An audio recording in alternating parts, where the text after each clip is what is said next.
Mengintip wujud IKN Nusantara 2024 nan megah, 4 kali luas Jakarta dan 3 kali luas Singapura.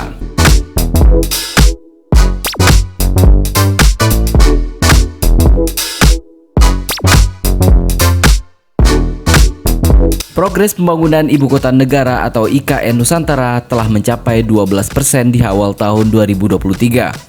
Pemerintah melalui Kementerian PUPR terus mempercepat pembangunan IKN Nusantara tahap 1 yang ditargetkan rampung di 2024 mendatang. Adapun proyek yang sedang digarap mencakup pengerjaan infrastruktur dasar. Rinciannya terdiri atas infrastruktur air minum, sanitasi, jalan, gedung kantor hingga perumahan. Pertama tadi kita sudah lihat bagaimana ketersediaan air baku dengan membangun bendungan Sepaku Semoy dan Intek Sepaku. Itu progresnya hampir di atas 82%.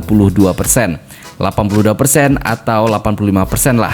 Begitu kata Ketua Satgas Pembangunan Infrastruktur IKN, Danes Sumadilaga, dikutip dari YouTube Sekretariat Kabinet pada hari Sabtu 4 Februari 2023. Sementara di luar kawasan inti pusat pemerintahan, pemerintah sedang membangun jalan tol 3 ruas panjang 27 km. Ini progresnya ada yang sudah 6% yang jalan tol, ada juga 2% atau 1% di arena. Dan ini memang baru sekitar 2 bulan ini, jadi masih tahap awal mobilisasi, begitu sambungnya. Sebagai informasi, KIPP seluas 6.600 hektar, pembangunannya difokuskan di kawasan 1A yang bakal dibangun Istana Negara, kantor-kantor hingga jalan-jalan yang membentuk kawasan tersebut. Kawasan 1A itu untuk pusat pemerintahan. Ini ada Istana Presiden, di sebelahnya ada Bappenas, ada Kementerian Keuangan juga, Kementerian PUPR, Marves, Perekonomian, dan ada beberapa kementerian lainnya, termasuk Bank Indonesia. Untuk progres hunian pekerja, terdiri dari 22 tower untuk tenaga ahli dan tenaga terampil.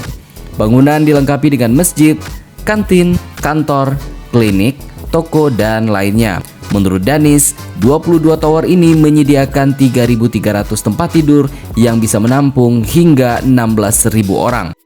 Danis berharap pembangunan IKN bisa juga merubah budaya kerja seperti warung kumuh yang berdiri di sekitar proyek.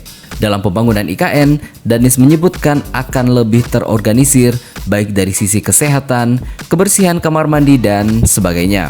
Kemudian, dilaksanakan juga pembangunan akses jalan tol seksi 5A. Akses tol ini akan menyambung ke arah Pulau Balang Besar, Jembatan Balang Besar, dan Jembatan Balang Kecil. Danis menyebut jembatan Balang Kecil ini nantinya akan diduplikasi.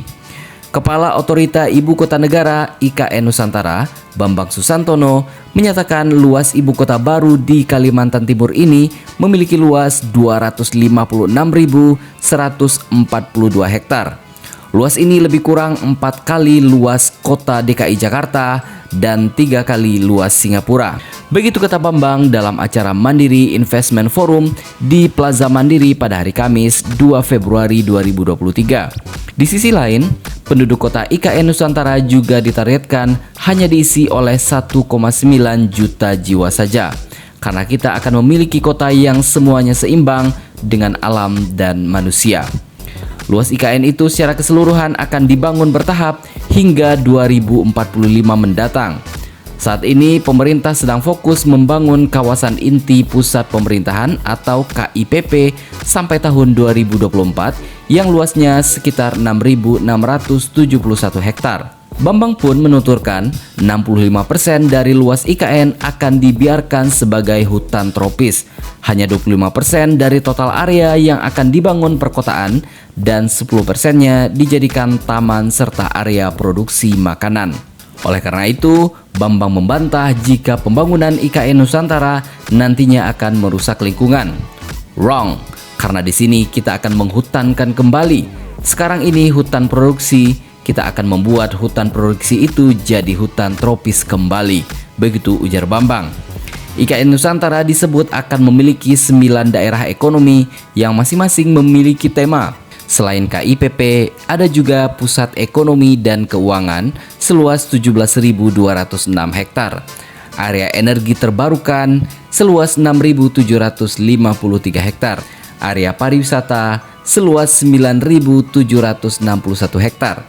layanan pendidikan seluas 12.067 hektar, kawasan inovasi dan penelitian seluas 3.720 hektar, area komoditas pertanian, perdagangan, dan logistik seluas 2.986 hektar, area industri pertanian seluas 4.299 hektar, serta kawasan perikanan budidaya seluas 9.084 hektar.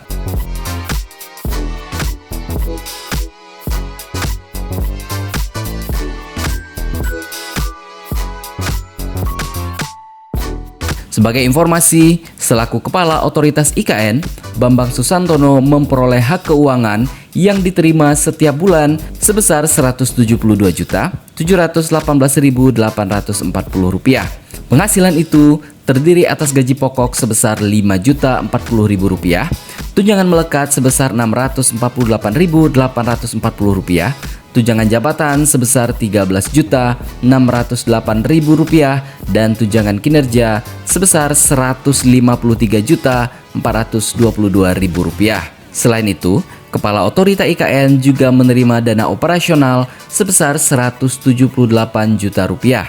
Dana operasional ini diberikan dengan ketentuan sebesar 80% secara lamsam dan 20%-nya untuk dukungan operasional lainnya. Sementara itu, Wakil Kepala Otorita IKN yang saat ini dijabat oleh Doni Rahajo menerima hak keuangan sebesar Rp150.180.670. Penghasilan itu terdiri atas gaji pokok sebesar Rp4.899.300, tunjangan melekat sebesar Rp634.770, tunjangan jabatan sebesar Rp11.566.800, dan tunjangan kinerja sebesar Rp138.079.800. Kemudian Wakil Kepala Otorita IKN juga menerima dana operasional sebesar Rp145 juta. Dana operasional ini diberikan dengan ketentuan 80% secara lamsam dan 20%-nya untuk dukungan operasional lainnya. Hal ini diatur dalam Peraturan Presiden Nomor 13 Tahun 2023 tentang hak keuangan dan fasilitas lainnya bagi Kepala dan Wakil Kepala Otorita IKN. Aturan tersebut diteken pada 30 Januari 2023 yang lalu. Ada 11 pasal dalam Perpres hak keuangan dan fasilitas lainnya bagi Kepala dan Wakil Kepala Otorita IKN.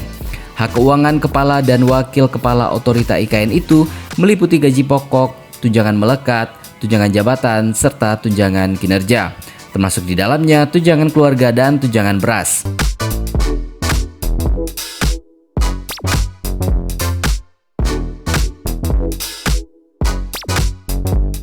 Kita doakan saja agar mega proyek yang akan menjadi tonggak sejarah baru ibu kota baru bagi Republik Indonesia ini bisa terwujud sesuai jadwal yang diharapkan dengan kualitas yang kita harapkan bersama.